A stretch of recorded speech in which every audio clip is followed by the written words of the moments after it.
प्रसरा लागी प्राणेंद्रिय शरीरा आटनी करणे जे वीरा ते चित्त। माऊली कहते हैं स्वरूपाची या प्रसरा, जो स्वरूप है आत्म स्वरूप है उसकी प्राप्ति करने के लिए स्वरूपाची या प्रसरा लागी प्राण इंद्रिय शरीरा, हमारे पंच प्राण हमारे दश इंद्रिय है, पंच प्राण इंद्रिय द्वारा इंद्रियों की जो आटनी करनी है उसको जो क्षीण करना है उसे ही तप कहते हैं।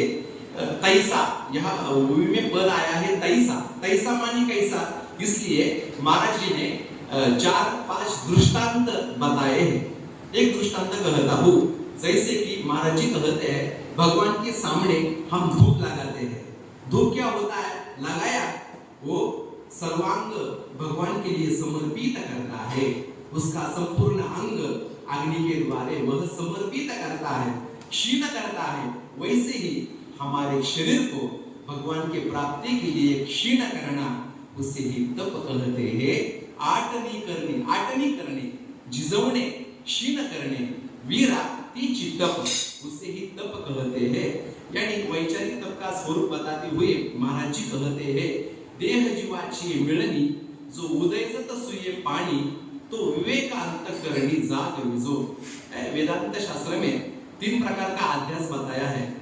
संसर्गाध्यास है, स्वरूपाध्यास है और अन्योन्याध्यास है। अन्य का अन्य के स्थान जो होता है उसे अन्योन्याध्यास होता है।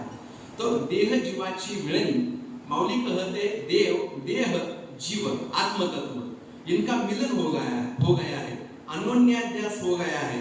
और वह अन्योन्याध्यास निवृत्त होने के लिए एक उपाय बताया है, अंतःकरण में विवेक जागृत करना है। आत्मानात्म विवेक जिसे कहते हैं वह आत्मानात्म विवेक अंतःकरण में जागृत होते समय ही उदयजत सुये पानी, वह जो अन्योन्याध्यास हुआ है वह निवृत्त होता है। ऐसा जो विवेक है जो उत्पन्न होते समय ही पानी सुये वह निवृत्त होता है, वह विवेक अंतःकरण में जागृत करना, इसे वैचारिक तप कहते हैं।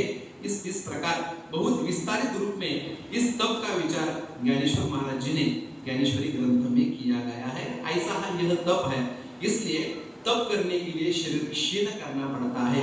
शरीर क्षीण करके जो साध्य होता है उसे कायिक तप कहते हैं। तुकाराम महाराज जी कहते हैं तप व्रत करिता लागती सायास पालिता पिंडास गोडवट। महाराज जी कहते हैं तप करने के लिए शरीर को कष्ट देना होता है, और शरीर को कष्ट देना इससे ही